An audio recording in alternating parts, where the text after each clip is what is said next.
Baik, bismillah. Assalamualaikum warahmatullahi wabarakatuh. Waalaikumsalam warahmatullahi wabarakatuh. Innalhamdulillah nahmaduhu wa nasta'inuhu wa nastaghfiruh wa na'udzu billahi min shururi anfusina wa min sayyiati a'malina. May yahdihillahu fala mudilla lahu wa may yudlil fala hadiya lahu.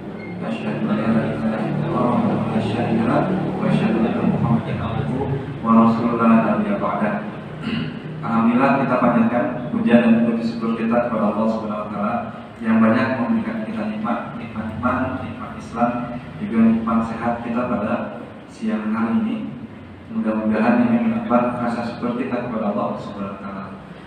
Salam dan salam tidak lupa kita curahkan kepada junjungan kita Nabi Muhammad SAW beserta para sahabat, keluarga dan orang-orang yang terus beristiqomah di jalannya hingga yaumul akhir nanti. Semoga kita termasuk orang-orang yang komitmen, konsisten untuk terus belajar dan mengamalkan apa yang diajarkan oleh Rasulullah SAW. Baik, hari ini kita membahas terkait dengan fikih muamalah. Kalau dalam pelajaran urutan fikih ini udah termasuk yang cukup intermediate ya. Jadi kita coba sedikit kita bahas terkait dengan fikihnya dulu gitu, sebelum nanti kita masuk ke dalam fikih muamalahnya. Teman-teman, Rais SMU Negeri 43 ya, kalau kita lihat urutan ilmu fikih ini sebelumnya itu di zaman Rasul itu tidak ada pendekatan yang menggunakan ilmu fikih untuk menentukan sesuatu. Kenapa? Karena pada saat itu Rasulullah ada hadir. Jadi kebiasaan para sahabat ketika mereka ada sesuatu yang ingin ditanyakan, kemudian diputuskan di dalam hal ibadah kepada Allah Subhanahu wa taala, itu langsung bertanya kepada Rasulullah SAW.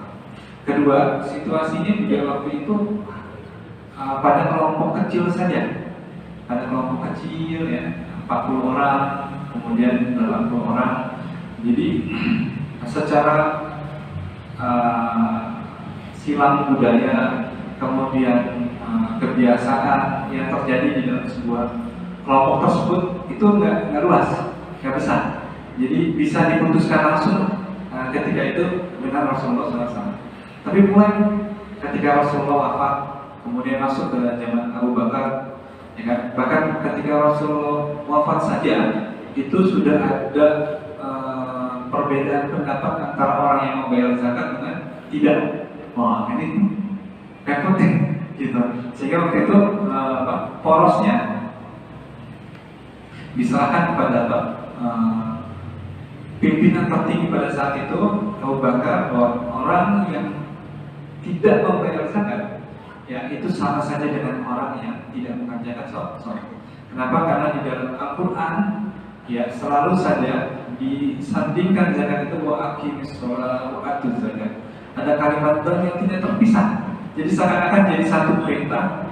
Kalau kita orang Islam sholat, maka dia pasti membayar zakat.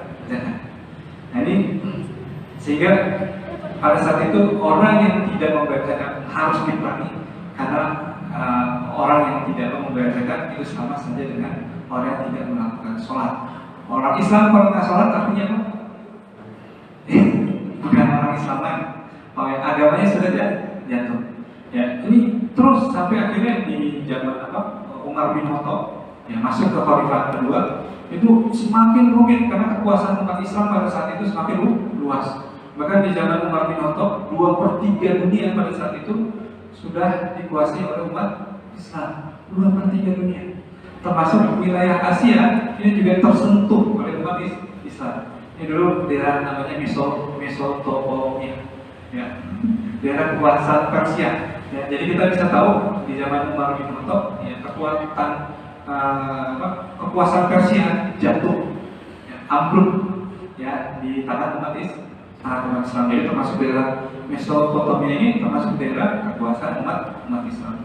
Jadi kita bisa bayangin ekspansi dan ajaran-ajaran Islam mulai diterima dengan baik oleh setiap negeri pada saat itu. Bahkan orang tuh rindu gitu, ini datang ke negeri kita gitu. Kita pengen juga mendapatkan nilai karena pada saat itu kita bisa melihat ya, manusia itu tidak hidup seperti manusia pada zaman ke-8 pada saat itu, ya kan? Nanti kita bisa lihat buka sejarah ya.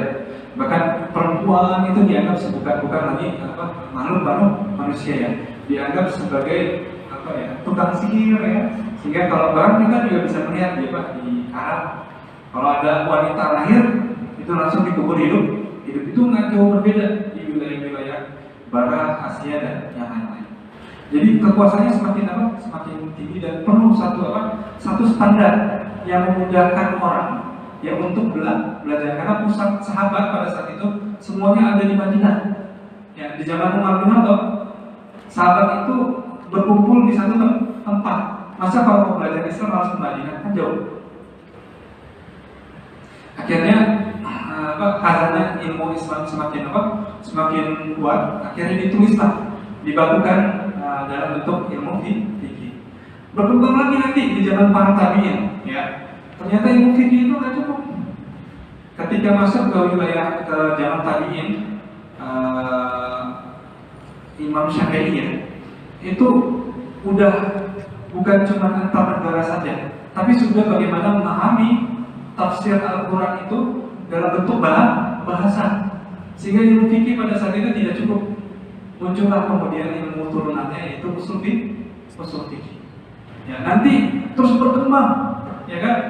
Perbedaan budaya, perbedaan yang lain-lain, maka muncul ilmu turunannya, yaitu adalah kaidah di fikih, qawaid fikih. Ya, nah, jadi seperti itu. Nanti kita bisa lihat pelan-pelan. Nah, kita masuk ke menu utama. Kalau kita lihat dalam ilmu fikih, kelihatannya itu mengatur dua hal. Satu yang bersifat ubudiyah, yang kedua bersifat non-ubudiyah. Kalau yang bersifat ibadah itu biasanya sudah final ya. Ada taharah, bagaimana kita mensucikan diri kita ya, dengan tayamum, dengan berwudu. Kapan kita bertayamum, kapan kita berwudu, kapan kita mandi wajib, itu terkodifikasi dengan baik di dalam fikih. Walaupun ada perbedaan pendapat, tapi bisa kita bisa pilih sebagai alternatif. Yang jadi masalah adalah kita melakukan sesuatu tidak ada dari. Selama masih ada dalil, it's okay, nggak ada masalah. Bisa katanya. Kalau menyebut salat Nabi ada sayyidina, ada yang tidak. Dua-duanya ada dalil.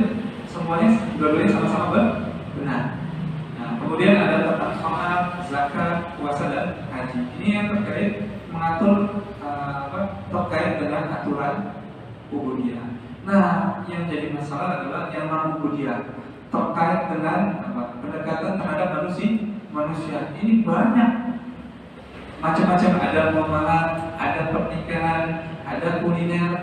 Dan nanti pernikahan gimana nih kalau misalnya orang tua perempuannya yang laki-lakinya tidak ada atau bukan orang muslim.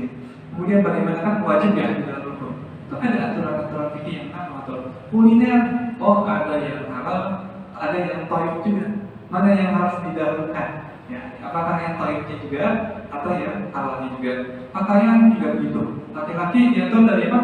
Dari pusar sampai dengan dengkul ya.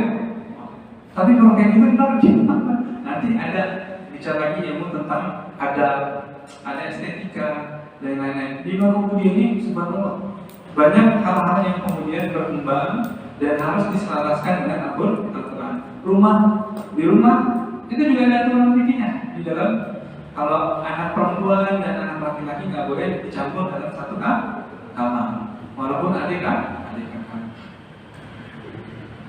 Gimana nih sekarang ini perkembangan fikihnya terus berkembang. Bagaimana wanita tentang waris? Nah, ini kan ada orang masih hidup aja udah ngomongin waris, benar itu perintah Allah SWT gitu kan. Nanti kita kawan-kawan bisa kita bahas. Ada masalah pengadilan, ada kedokteran, ada politik, belum lagi bicara tentang negara. Nah, ini semuanya nggak lepas dalam aturan fikih di dalam Islam. Nah, makanya turunannya kita lihat ada di perkembangan zaman, kemudian ada kontemporer. Cuma kan kalau kita selalu aja kalau belajar fikih itu selalu stagnan belajar apa? Cara wudu, sholat, tidak lanjutkan lagi. Padahal fikih itu masya Allah banyak, belum lagi memahami bagaimana pendekatan usul fikih. Ya, misalnya contoh dalam pendekatan usul fikih itu ada 8. Ada yang disebut dengan misalnya dikiaskan. Contoh misalnya ganja lah, teman-teman kenal ganja ya? Atau putau kenal ya? Kenal putau ya? Atau sabu-sabu lah? Kan dulu di zaman Rasulullah nggak ada, ya kan? Kalau dibilang nanti, wah itu nggak ada, orang nggak ada berarti halal sekarang. Tapi ternyata nggak begitu pendekatannya ada di dalam usul fikih itu mengkiaskan, mendekati dengan kesamaan sifat terhadap zat yang memabukkan. Contoh misalnya khamar itu ya memang minuman gitu, tapi dia menghasilkan hasil akhir apa? Orang kehilangan kesadaran, betul? Orang jadi pokoknya merusak diri juga. Nah ternyata putau itu punya sifat yang sama, ya, teler, kemudian kecanduan, ya, dan yang lain-lain punya sifat yang sama dengan khamar, sehingga bisa ditarik ke kesimpulan bahwa sabu-sabu atau putau itu adalah kan kalau nggak ada ilmu usul fikih susah, ya kan? Kenapa? Karena di zaman Rasulullah tidak ada yang namanya putau ataupun sabu-sabu. Apalagi sekarang modelnya permen lagi. Kan permen itu boleh. Sekarang bentuk narkobanya sekarang adalah bentuk permen, tambah canggih. Ya, nah ini pentingnya kita berilmu. Ya. Penting berilmu atau beramal? Nah ini tergantung pendekatannya. Buat orang-orang yang bodoh, maka berilmu lebih utama daripada amal. Tapi buat orang yang berilmu, amal itu lebih utama daripada ilmu. Jadi tergantung konteks. Ya, orang berilmu utamanya adalah amal, tapi orang bodoh itu utamanya adalah ilmu. Paham ya sekarang ya? Jadi bagaimana ulama-ulama itu dalam klasifikasikan dengan baik. Makanya 9 abad perkembangan adab peradaban Islam itu memegang peradaban dunia itu sangat luar biasa. Bahkan sampai sekarang 1928 kita runtuh ya, betul-betul peradaban kita runtuh. Itu sampai sekarang masih diwarisi oleh umat yang sekarang. Kedokteran, komputer. Kalau nggak ada Pythagoras, ulama-ulama menciptakan rumus-rumus matematika, itu nggak akan hadir. Angka biner itu adalah ulama-ulama kita yang melakukan pendekatan. Kalau kita balik lagi sedikit ya ke masa-masa awal umat Islam. Dulu ya umat ini tidak mengenal yang namanya angka desimal. Ya, angka desimal kan 1,25 ya.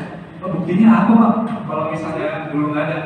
Dulu sebelum Rasulullah datang, ya, lahir dunia, peradaban itu dipegang oleh peradaban Romawi dan Persia. Teman-teman belajar tentang Romawi kan? Betul? Kenal angka nol nggak di Romawi? Nemuin angka nol nggak? Desimal? Tapi di Al-Quran pertama kali diturunkan perintah zakat. Bayarnya berapa? 2,5%. Ini angka apa lagi? Gimana cara dihitungnya? Siapa yang ngajarin Rasulullah? Langsung malaikat Jibril. Ya, langsung Allah melalui perantaraan malaikat Jibril. Jadi kalau teman-teman hari ini bicara, ada orang yang mengatakan matematika itu sesuatu yang ajaib, memang khusus. Ya, angka desimal sehingga terotak-atik orang dalam kebodohan pada saat itu. Ya, kita sudah berpikir secara modern. Makanya dalam tahap pengembangan, dalam pembangunan militer, budaya dan lain umat Islam itu lebih unggul dibandingkan bangsa yang lain. Makanya sekelompok kecil yang dianggap sebagai Arab unta ini tiba-tiba hadir, Masya Allah, tiba-tiba mengambilkan 2 peradaban dunia pada saat itu, Persia dan Romawi. Dan nggak butuh ribuan tahun Persia bisa ditaklukkan pada masa Khalifah Umar bin Khattab. Masya Allah. Jadi insya Allah anak Rais yang dirahmati Allah Subhanahu wa Ta'ala, dekat dengan Islam itu sangat menarik. Ya, bahkan saya belajar tentang ilmu ekonomi, ya, itu melihat banyak hal-hal yang sangat luar biasa ketika 9 abad peradaban dunia itu dipegang oleh umat Islam. Misalnya ada buku The Wealth of Nation-nya Adam Smith, ya. yang menjadi rujukan para orang kapitalis di dunia pada saat ini. 400 tahun sebelum Adam Smith menulis buku tersebut, itu ada buku kitab yang sama karangan Abu Ubaid, itu namanya kitab Al-Amwal, bukunya persis sama. 400 tahun kan kita kalau belajar ekonomi dari Aristoteles langsung lompat ke Adam Smith, kemana peradaban mati sains itu kok dilewatin. Nah ini tugas kita buat anak muda yang sekarang, kemudian anak muda tadi menjelaskan lagi kepada anak-anak mudanya bahwa masya Allah garis peradaban ini sambung menyambung, nggak ada yang putus ya. Dan ini butuh orang-orang yang militan ya, berhari-hari senang dengan buku, beramal, nggak cuma baca buku tapi beramal. Dan ini yang kita lakukan di Malaysia.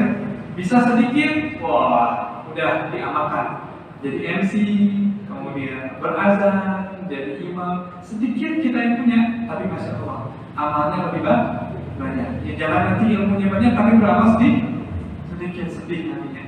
Nah, kita lihat ilmu fikih secara bahasa artinya paham, mengerti. Ya, nanti belajar lagi di ini ya. Nah, kalau kita lihat rujukannya, kalau ya Syu'aib nafqahu katsiran mimma taqul, mereka berkata, "Hai Syu'aib, kami tidak banyak mengerti tentang apa yang kamu katakan." Nah, ini awalnya. Jadi fikih itu apa? Mencoba untuk memahami, untuk mengerti apa? Al-Quran dan Sunnah. Nanti akan berbeda nanti pendekatan wajib, haram dari ilmu fikih dengan ilmu tafsir. Ya, nanti pendekatannya berbeda. Kita lagi bicara tentang fikih dulu ya. Terus kedua, secara istilah kita lihat dia adalah hukum-hukum yang mengatur seluruh sendi kehidupan manusia, baik itu bagaimana cara beribadah. Yang kedua, bagaimana kita melakukan segala sesuatu hubungan antara manusia dengan manusia, bertransaksi, kemudian bagaimana bersosial, bagaimana kita belajar, bagaimana kita menikah, bagaimana kita yang lain-lain, banyaknya. Ya. Yang diistimbatkan itu menggunakan metode. Ada metode, ada penelitian. Ya, masalah kalau kita lihat ilmu modern itu adalah metode penelitian. Kita bisa lihat ilmu itu muncul setelah perang Uhud. Pada saat umat Islam itu kalah dalam peperangan, tapi pada saat kalah orang yang melakukan kesalahan itu bertobat, sama Allah langsung dihibur. Bayangkan orang melakukan kesalahan, kan kita masih ingat ya, ada kelompok pemanah, kemudian tergiur dan mengatakan mereka tuh turun, tahu ya sejarahnya. Itu bertobatnya masya Allah, mereka merasa bersalah karena kejadian itu Rasulullah hampir terbunuh kan? Bahkan diisukan Rasulullah sudah meninggal. Ya, mereka bertobat, dijawab sama Rasulullah karena maka disitu lahirlah satu ilmu ilham yang baru tentang bagaimana ilmu metode ini penelitian. Ini ilmu termodern yang dipakai oleh para ilmuwan. Ya, baik itu mau yang S1, S2 maupun S3 itu menggunakan metode ini. Ada yang diistimbatkan. Ya, kemudian dari dalilnya, kemudian yang tafsir itu artinya dalil yang menunjukkan suatu hukum tertentu. Ya nanti bisa belajar lagi. Nanti saya cepetin supaya bisa dapat fikih muamalahnya.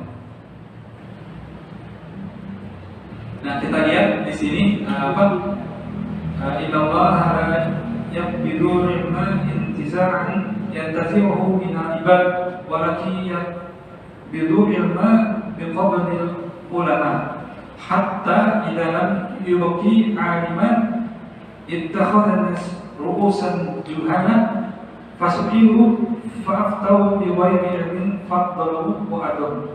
Ya, ketika mereka ditanya tentang masalah agama, mereka berfatwa tanpa ilmu. Nggak ada rujukan. Ngeri kan? Padahal kita pengen kita beribadah itu sesuai dengan apa yang diajarkan oleh Rasulullah SAW. Ya. Tapi jangan khawatir, tahun Malaysia semua ujian. Al-Quran itu yang menjaga bukan kita. Siapa yang menjaga Al-Quran?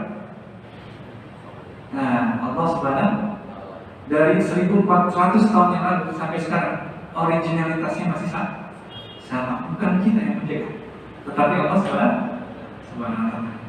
Nah, tadi yang akhirnya mereka sesat dan menyesatkan. Kenapa? Salah untuk menafsirkan, salah untuk mengambil sesuatu. Nah, kita lihat urgensi belajar fikih. Pertama adalah perintah Allah. Kunci memahami Quran dan Sunnah. Posisi terbesar ilmu Islam, makanya kita lihat kan 4 mazhab ya, ada Imam Syafi'i, Imam Ahmad Hambali. Ya, kalau di Indonesia menggunakan Syafi'i ditanya. Tapi yang terbesar bukan Imam Syafi'i di seluruh dunia. Di seluruh dunia itu Imam Ahmad Hambali. Imam Syafi'i kita. Ya, kalau ditanya rokok itu haram atau tidak kalau Imam Syafi'i?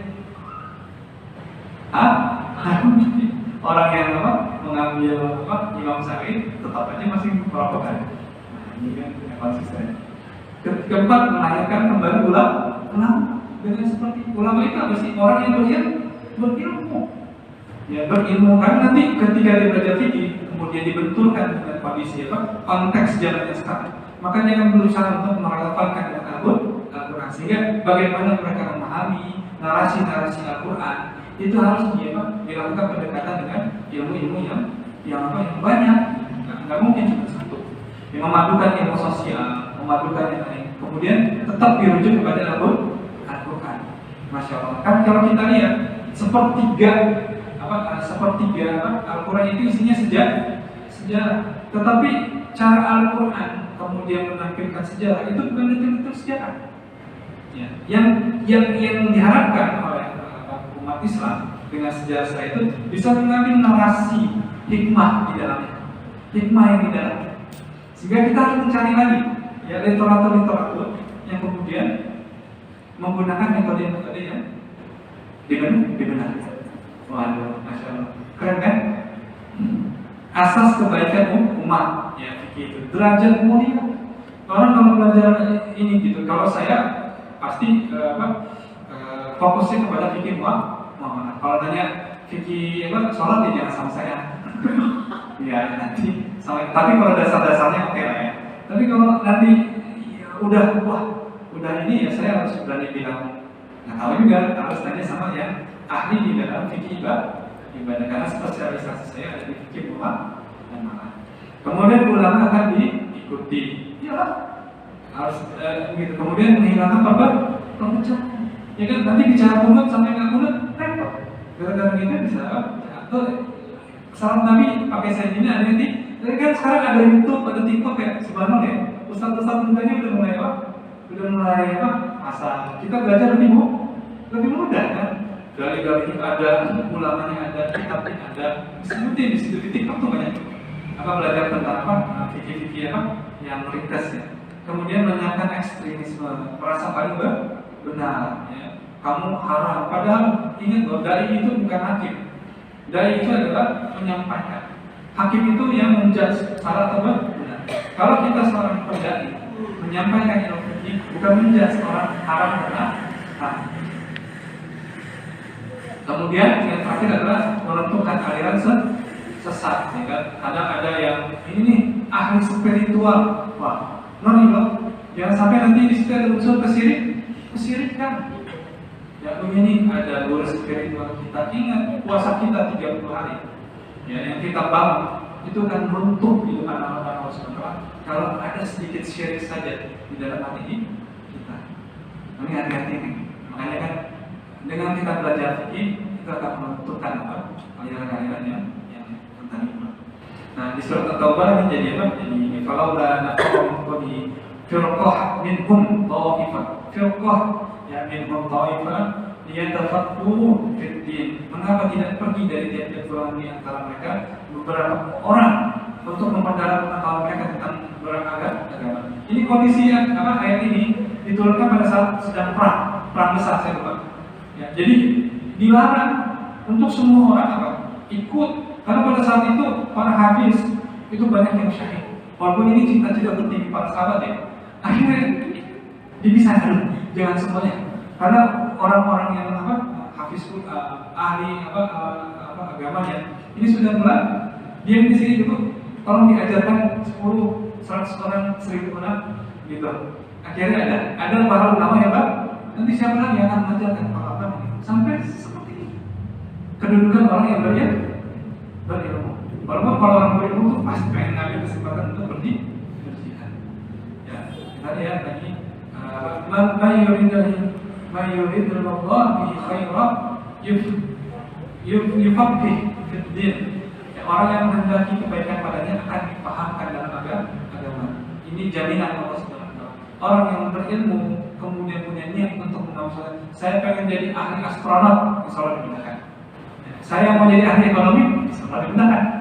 Jadi tinggal kita mau kan punya keberanian. Sekolah itu kan berat kan, capek ya. Orang mengambil S2 nya itu berat gitu.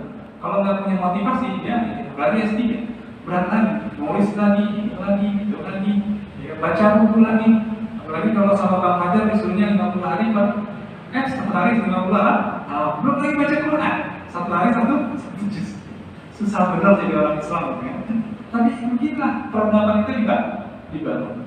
Sampai kalau di ulama wanita yang saya kenal ya, itu ada di tahun di abad ke-5 itu seorang ulama namanya Siti Maryam itu menemukan kompas itu ditemukan oleh seorang ulama wanita. Mohon maaf, bukan laki-laki. Baru Ibnu Battuta bisa berkeliling dulu, baru di ulama Cina, baru Columbus yang mengklaim dia menemukan benua Amerika. Padahal itu sudah ditemukan oleh Ibnu Battuta. Bahkan literatur tentang Ibnu Battuta itu bisa ditemukan di pelosok-pelosok Jepang, Asia, Afrika, di daerah-daerah pedalaman masih ada sisa-sisanya. Ya, ditemukan jejak-jejak Ibnu Battuta jauh sebelum Columbus itu berkeliling dunia. Masya Allah. Ini kan keliling dunia itu nggak mudah. Laut, naklukin badai.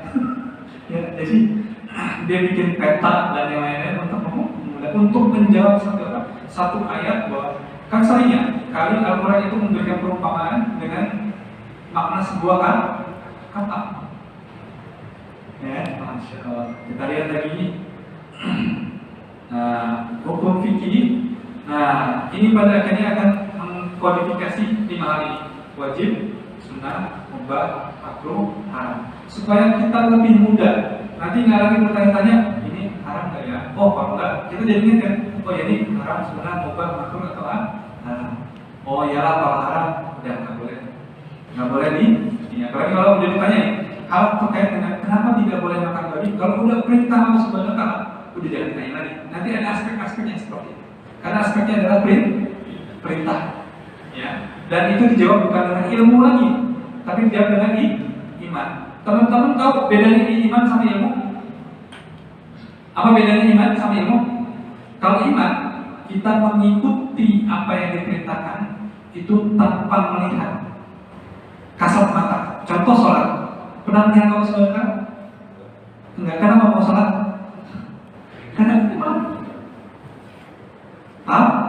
Kalau ilmu itu kita melihat, kemudian dengan melihat kita melaksanakan hal tersebut.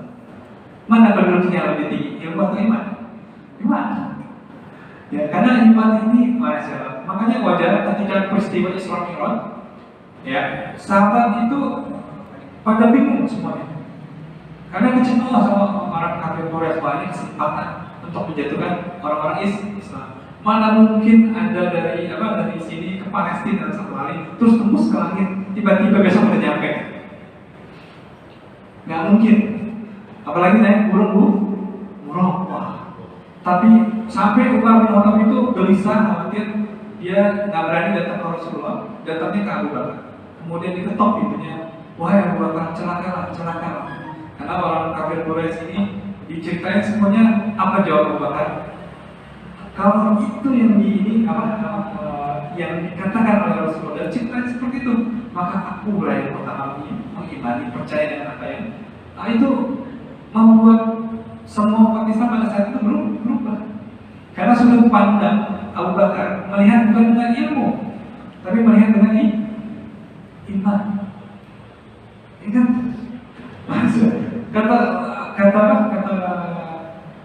Kata Umar kan, jangankan cuma memindahkan Rasulullah ke Sidratul Muntaha, ya, mengadakan kiamat pada hari saja jika Allah menginginkan, itu bisa.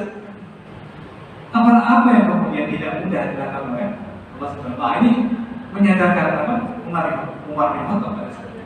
Ya, jadi hukum fikih pada akhirnya mengklasifikasikan 5 hal: wajib, sunnah, mubah, makruh, dan haram.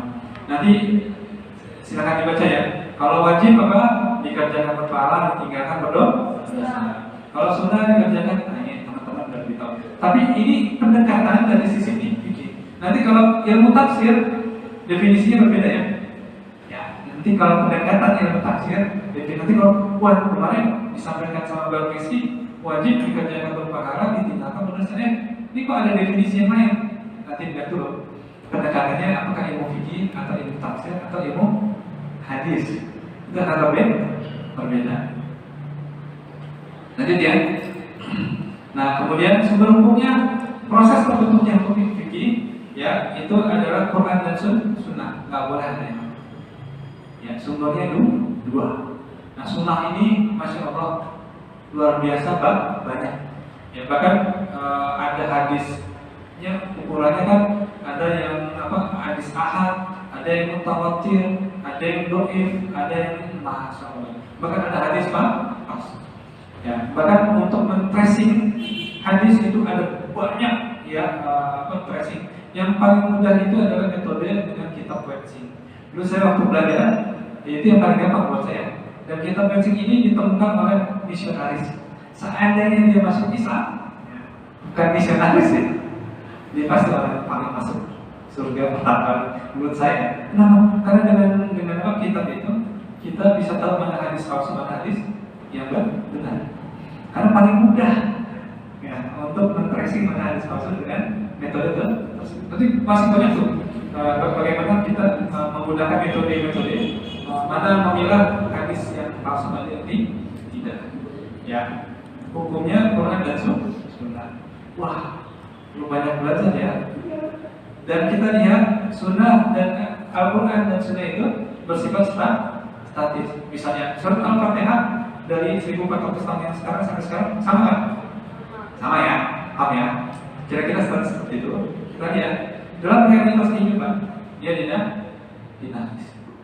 Ya, sehingga perlu ada jembatan penyambung berupa ilmu yang nanti memang diberikan oleh Allah kepada kita semua. Nah, kita lihat ada budaya, ada zaman, ada peradaban, ada.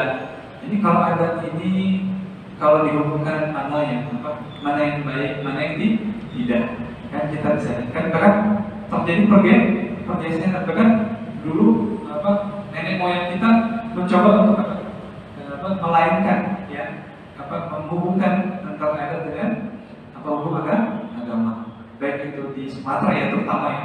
Makanya kalau kita lihat di wilayah Indonesia, kalau di zaman dulu itu wilayah Sumatera itu adalah peradaban ilmu.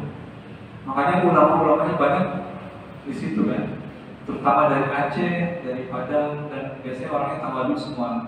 Kalau di Jawa itu pusat kekuasaan militer, kerajaan-kerajaan kuat-kuat di sana, ya kan? Nah, kalau di Indonesia bagian timur itu biasanya sumber alamnya yang kuat. Walaupun di Jawa ada, tapi kan kita lihat sampai sekarang kan sumber alamnya banyak di Indonesia bagian timur, nikel, emas, dan yang lain-lain itu ada di Indonesia bagian timur. Jadi karakteristiknya itu dari situ udah kita lihat wajar kalau di Indonesia pemimpin besar itu banyak lahir ada di tanah. Tapi para ilmuwan, para ulama itu biasanya lebih banyak di sebelah Indonesia bagian barat. Nah, ini teman-teman mau senangnya yang mana? Nah, sehingga nanti dari sini akan muncul yang namanya ijtihad para ulama menggunakan kaidah. Nggak boleh asal-asalan. Nggak boleh menurut saya, hati-hati kalau udah kayak begitu nanti hawa nafsu. Ingat, ulama saja masih bisa dikuasai oleh hawa nafsu. Jangankan ulama, sahabat yang bertemu dengan Rasulullah melihat keindahan, akhlak dan yang lain itu masih bisa murtad. Ya, itu sahabat yang langsung bertemu apalagi kita. Jadi perlunya was-was, kehati-hatian kita di dalam bertindak. Maka nanti dari fikih inilah ketemu mana yang wajib, sunnah, mubah, dan makruh. Ya, insya Allah nanti bisa lebih mudah ya belajarnya. Nah, masuk ke dalam pembagian ilmu ininya. Ingat, kalau bicara Islam, Islam itu adalah way of life. Ya, jadi ini agak sensitif ya. Kalau bisa dibilang apakah Islam sebagai sebuah agama, nanti dilihat agama itu artinya apa? Ada yang tahu agama artinya apa? Jadi yang tepat penggunaan kata agama Islam. Yang tepat itu adalah ad-din. Ya, karena agama itu adalah dari kata a dan agama. Agama itu terpecah-pecah. Kalau a, din tidak berarti agama itu sesuatu yang tidak terpecah jadi satu. Nah, sehingga penggunaan kata agama itu kadang-kadang kurang tepat bicara tentang ilmu ya. Dalam penggunaan. Sehingga makanya kalau agama Islam kalau dijadikan sebagai sebuah identitas saja wajar karena sebagai sebuah agama. Tapi Islam itu tidak hanya dijadikan sebagai sebuah identitas, tapi sebagai apa? Way of life, jalan hidup. Tahu nonton Naruto? Jalan hidup saya seperti ini. Itu udah adil tuh, ya kan? Tapi kalau Islam nggak bisa dijadikan sebuah identitas, KTP itu nggak bisa. Yang menyatukan masyarakat Islam enggak. Dia harus dijadikan sebagai jalan hidup. Maka dia berisi tentang kurikulum kehidupan, mulai dari surat Al-Fatihah sampai dengan surat An-Nahl. Nah, kemudian nanti dari Islam ini muncullah akidah. Akidah apa? Hubungan kita dengan Allah Subhanahu. Gimana cara kita hubungan dengan Allah Subhanahu? Kita nggak bisa kita tapi dengan cara dengan cara sedekah, dengan itu cara-cara kita mengikatkan tali pengikat yang paling kuat terhadap Allah Subhanahu. Ini adalah akidah. Karena nggak boleh ada ikatan yang lebih kuat kecuali ikatan kita terhadap Allah Subhanahu.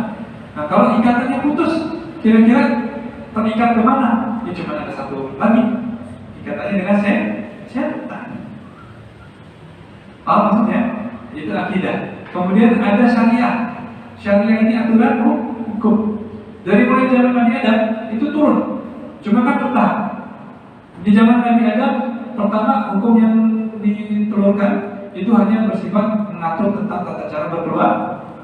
Karena belum kompleks, belum ada masyarakat, belum ada negara, belum ada apapun, belum ada uang, masih bertani. Bayang ya. Kemudian masuk ke zaman Nabi Idris, Nabi Musa. Ini bukan sebuah masyarakat dulu. Makanya yang diatur adalah aturan-aturan tentang masyarakat, hubungan antara klan, antara suku. Ya, tapi di zaman Rasulullah, Masya Allah, udah nggak bisa lagi. Maka turunlah Al-Quran, bahkan mengatur bagaimana mengatur sebuah negara. Nah, kemudian yang ketiga adalah akhlak. Nah, ini penting juga. Ya, karena dunia bisa rusak kalau akhlaknya rusak. Nah, ini yang terpenting. Nah, nanti kita lihat di syariah, di situ ada hukum fikih muamalah. Nah, di sini mulai terbayang ya, dapat ya angle-nya. Yang kedua adalah hukum ibadah. Di muamalah awal fikih ini berkembang itu adalah bicara tentang hukum transaksi saja dulu. Ya, awal. Makanya di sini ada muamalah tentang hukum pidana, ada ekonomi, ada politik, ada sosial, ada budaya, dan ada pendidikan. Bang, masih ada banyak lagi ya? Masih banyak. Ya. Nanti turunannya di ekonomi itu ada perbankan sekarang, ada waris, ada banyak. Ya, di sini butuh banyak ahli. Ya, kita bisa bayangkan ahli fikih politik itu jarang. Di ekonomi juga masih jarang di dunia. Di sosial itu juga, apalagi bicara ahli budaya. Kalau misalnya ini ada budaya seperti ini, bagaimana dengan pandangan Islam? Kita kesulitan. Paling kita hanya merujuk kepada ulama kontemporer itu, tapi udah almarhum juga. Yusuf Qaradawi. Ya, belum ada yang kelihatan setelah itu yang masuk ke dalam basis-basis ahli di dalam ini. Nah ini dijawablah sama teman-teman ya, misalnya ya. Nah pengertian bidang kajian fikih muamalah ini kita udah masuk ke dalam intinya. Ya hukum ada yang bersifat private, ada yang bersifat public.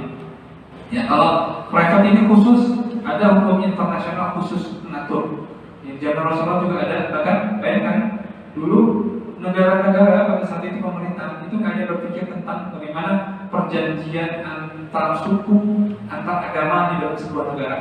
Tapi pertama kali di Madinah, ketika Rasulullah menetapkan sebuah pemerintah pada saat itu, dimunculkan yang pertama kali adalah piagam Madinah.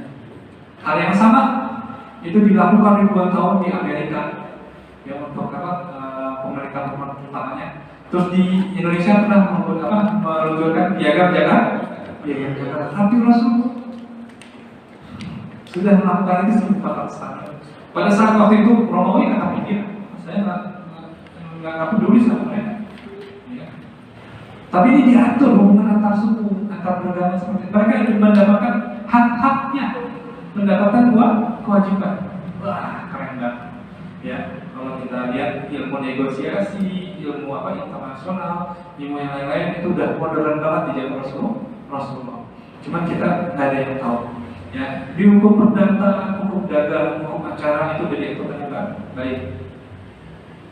Tapi kalau di Indonesia masih menggunakan hukum Belanda yang masih warisan, makanya kan istilah-istilahnya masih banyak hukum yang diwariskan oleh hukum Belanda. Nah kita lihat pengertian bidang kajian ini ekonomi, ada ekonomi mikro, makro, ekonomi internasional, ada finance, nanti ada yang mengatur produksi, konsumsi, distribusi dan lain-lain. Nanti teman-teman bisa baca di slide-nya, nanti saya distribusikan kepada Ilham. Sampai dengan bicara harta ya, ini ada 166 slide. Ya silakan belajar. Kalau dikaji semua. Tolnya cuma sampai sini doang kan? Tolnya nanti kalau memang ada kesempatan teman-teman tertarik dengan kajian fikih muamalah bisa kita lanjutkan. Allahu a'lam bishawab. Assalamualaikum warahmatullahi wabarakatuh. Saya kembalikan ke MC-nya.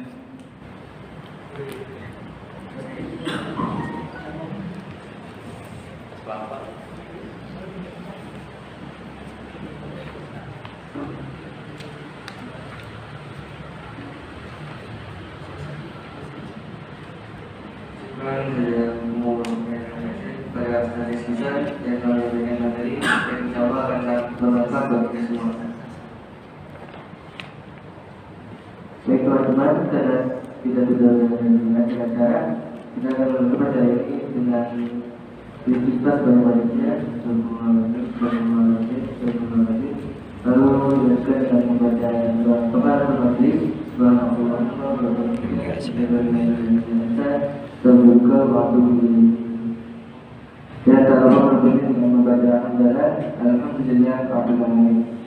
Mungkin itu saja dapat kami berikan. Assalamualaikum warahmatullahi wabarakatuh.